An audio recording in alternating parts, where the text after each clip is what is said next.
ओम जगदम्बिकाय नमः। ओम नमश्चंडिकाय। राजा बोले, हे भगवान, आपके मुखारबिंद से निर्गत इस अमृत तुल्य दिव्य कथा रस का निरंतर पाठ करते रहने से मैं कभी तृप्त नहीं हो पा रहा हूँ। आप मुझे इस विषय में महान कौतूहल हो रहा है कि देवाधिदेव जगतपति लक्ष्मीकांत भगवान विष्णु स्वयं जगत के उत्पत्ति करता, पालन करता तथा संहरता है। उन्हें भी स्वरूप धारण करना पड़ गया। सर्वथा स्वतंत्र रहने वाले वे अच्युत पुरुषोत्तम भगवान हरि परतंत्र कैसे हो गए? हे ब्राह्मण, इस समय मेरे इस संदेह का निवारण करने में आप पूर्ण समर्थ हैं। हे मुनिवर, आप सर्वज्ञ हैं, अतएव इस अद्भुत वृत्तांत का वर्णन कीजिए। व्यास जी बोले, हे राजन, सुनिए। इस संदेह का निर्णय पूर्व समय में मैंने मुनि श्रेष्ठ नारद जी से जैसा सुना है वैसा ही आपको बता रहा हूँ। नारद जी ब्रह्मा जी के मानस पुत्र हैं। वे तपस्वी, सर्वज्ञानी, सर्वत्र मंगल करने वाले, शांत, समस्त लोगों के प्रिय एवं मनीषी हैं। एक बार वे मुनिवर नारद स्वर तथा तान से युक्त अपनी महती बीड़ा नामक बीड़ा बजाते हुए तथा सामगान के बृहद थर तर आदि अनेक भेदों और अमृतमय गायत्र शाम का गान करते हुए इस पृथ्वी पर विचरण करते हुए मेरे आश्रम पर पहुँचे। वह साम्याग प्रास महातीर्थ सरस्वती के पावन तट पर विराजमान है। कल्याण और ज्ञान प्रदान करने वाला वह तीर्थ प्रधान ऋषियों का निवास स्थान है। ब्रह्मा जी के पुत्र महान तेजस्वी नारद जी को अपने आश्रम में आया देखकर मैं उठकर खड़ा हो गया और मैंने भली भांति उनकी पूजा आदि की। अर्घ्य तथा पाद्य आदि से उनका विधि पूर्वक पूजन करके आदर पूर्वक आसन पर विराजमान उन अमित तेजस्वी नारद के समीप में बैठ गया। हे राजन, तत्पश्चात ज्ञान के पार पहुँचाने में समर्थ मुनि नारद को मार्ग श्रम से रहित तथा शांत चित्त देखकर मैंने उनसे यही प्रश्न पूछा जो आपने इस समय मुझसे पूछा है। मैंने उनसे पूछा, हे मुने, इस सारहीन जगत में प्राणियों को क्या सुख प्राप्त होता है? विचार करने पर मुझे तो कभी भी कहीं भी कुछ भी सुख नहीं दिखाई देता है। मुझे ही देखिए, एक द्वीप में जन्म लेते ही मेरी माता ने मेरा त्याग कर दिया। तभी से आश्रयहीन रहता हुआ मैं वन में अपने कर्म के अनुसार बढ़ने लगा। हे देवर्षि, तत्पश्चात मैंने पुत्र प्राप्ति की कामना से एक पर्वत पर बहुत वर्षों तक शंकर जी की उपासना करते हुए कठोर तपस्या की। तब ज्ञानियों में श्रेष्ठ सुखदेव मुझे पुत्र रूप में प्राप्त हुए। मैंने उन्हें आरंभ से लेकर सम्यक प्रकार से वेदों का सारभूत तत्व पढ़ा दिया। हे साधो, आपके वचनों से ज्ञान प्राप्त करके मेरा वह पुत्र मुझ विरहतुर को रोता हुआ छोड़कर लोकांतर में कहीं चला गया है। तब पुत्र विरह से मैं संतप्त महापर्वत सुमेरु को छोड़कर अपनी माता को मन में याद करते हुए कुरुंजांगल प्रदेश में पहुंचा। संसार मिथ्या है ऐसा जानते हुए भी माया पास में बंधा हुआ मैं पुत्र स्नेह के कारण शोकाकुल रहने से अत्यंत दुर्बल शरीर वाला हो गया। तत्पश्चात जब मैंने यह जाना कि वासव राजसुता मेरी कल्याणमयी माता का राजा संतनु ने वर्ण कर लिया है, तब मैं सरस्वती के पवित्र तट पर आश्रम बनाकर रहने लगा। इसके बाद महाराजा शांतनु के स्वर्ग प्राप्त कर लेने पर मेरी माँ विधवा हो गई। तब भीष्म ने 2 पुत्रों वाली मेरी माता का पालन किया। बुद्धिमान गंगा पुत्र भीष्म ने चित्रांगद को राजा बनाया, किंतु कुछ ही समय में कामदेव के सदृश कांतिमान मेरे भाई चित्रांगद की भी मृत्यु हो गई। पुत्र चित्रांगद के मर जाने पर मेरी माता सत्यवती अत्यंत दुखित होकर रोने लगी और नित्य शोक के समुद्र में निमग्न रहने लगी। हे महाभाग, उन पतिव्रता को दुखित जानकर मैं उनके पास गया। वहाँ मैंने तथा महात्मा भीष्म ने उन्हें बहुत सांत्वना दी। तब स्त्री तथा राज्य से विमुख भीष्म ने अपने दूसरे भाई पराक्रमी विचित्रवीर्य को राजा बना दिया। तत्पश्चात भीष्म ने अपने बल से राजाओं को जीतकर काशीराज के 2 सुंदर पुत्रियों को लाकर माता सत्यवती को समर्पित कर दिया। पुनः शुभ मुहूर्त में जब भाई विचित्रवीर्य का विवाह संपन्न हो गया, तब मैं बहुत प्रसन्न हुआ। कुछ ही समय में मेरे धनुर्धर भाई विचित्र वीर्य की क्षमा रोग से ग्रस्त होकर युवावस्था में ही निसंतान मर गए, जिससे मेरी माता दुखित हुई। इधर जब काशीराज की दोनों पुत्रियों ने अपने पति को मृत देखा, तब वह दो बहनें पातिव्रत धर्म के पालन के लिए तत्पर हुई। वह दारुण दुख के कारण रोती हुई अपनी साधी सास से कहने लगी, हे ससुर, हम दोनों चिंताग्नि में अपने पति के साथ ही जाएंगे।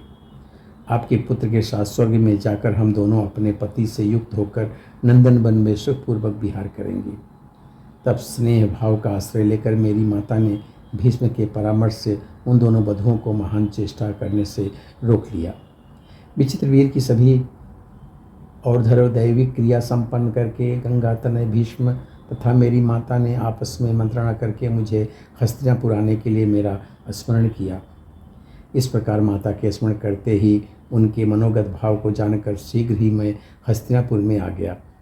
सिर झुकाकर माता को प्रणाम करके मैं हाथ जोड़कर उनके समक्ष खड़ा हो गया और पुत्र शोक के कारण अत्यंत दुर्बल तथा तप्त अंगों वाली उस माता से मैंने कहा, हे माता, आपने अपने मन में स्मरण करके यहाँ मुझे किस लिए बुलाया है?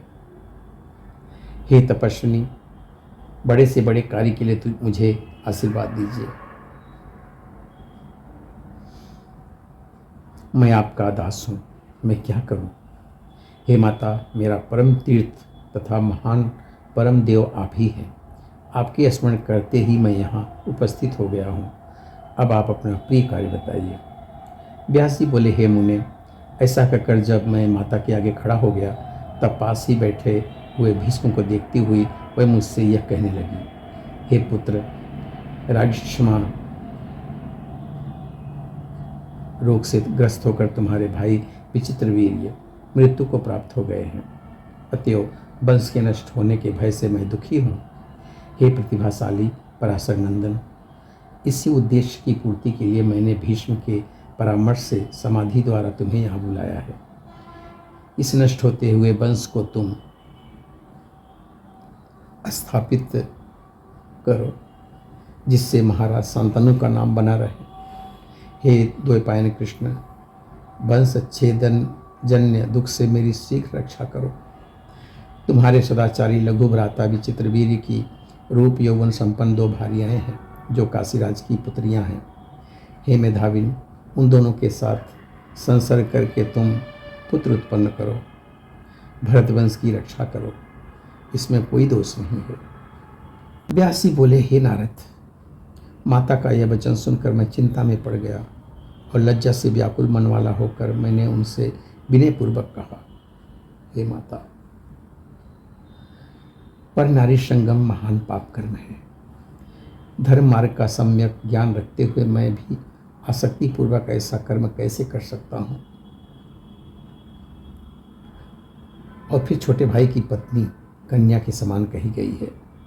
ऐसी स्थिति में सभी वेदों का अध्ययन करके मैं भी ऐसा व्यभिचार कैसे कर सकता हूँ?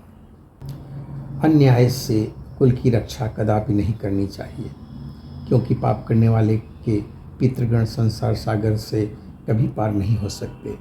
जो समग्र पुराणों का प्रवर्तक तथा लोगों को उपदेश करने वाला हो, वह जानबूझकर ऐसा अद्भुत तथा निंदनीय कार्य कैसे कर सकता है? तत्पश्चात वंश रक्षा की कामना से युक्त मेरी माँ, जो पुत्र शोक से अत्यंत संतप्त थी, विलाप करती हुई समीप में आकर मुझसे पुनः कहने लगी, हे पराशर नंदन, हे पुत्र, मेरे कहने पर ऐसा करने से तुम दोषभागी नहीं होगे। शिष्ट जनों का आचार ही प्रमाण है। ऐसा मानकर मनुष्यों को गुरुजनों के दोषपूर्ण वचनों को भी उचित समझकर बिना कुछ सोच विचार किए कर डालना चाहिए। हे पुत्र, मेरी बात मान लो। हे मानद, इससे तुम्हें दोष नहीं लगेगा। हे सुत, पुत्र उत्पन्न करके अत्यधिक संतप्त तथा शोक सागर में निमग्न आपकी माता को सुखी करो। माता की यह बात सुनकर सूक्ष्म धर्म के निर्णय में विशेष ज्ञान रखने वाले गंगातनय भीष्म ने मुझसे कहा, हे कृष्ण द्वैपायन, तुम्हें इस विषय में विचार नहीं करना चाहिए। हे पुण्यात्मन, माता का वचन मानकर तुम सुखपूर्वक विहार करो। व्यास जी बोले, हे नारद, भीष्म का यह वचन सुनकर तथा माता की प्रार्थना पर मैं निशंक भाव से उस निंद्य कर्म में प्रवृत्त हो गया। रात्रि में मैं प्रसन्नतापूर्वक ऋतुमती अंबिका के साथ प्रवृत्त हुआ, किंतु मुझ कुरूप तपस्वी के प्रति उसके अनुरागहीन होने के कारण मैंने उस सुश्रोणी को श्राप दे दिया कि प्रथम संसर्ग के समय ही तुमने अपनी दोनों आंखें बंद कर ली थी, अतः तुम्हारा पुत्र अंधा होगा। हे मुनिवर, दूसरे दिन माता ने एकांत में मुझसे फिर पूछा कि हे पुत्र, क्या काशीराज की पुत्री अंबिका के गर्भ से पुत्र उत्पन्न होगा?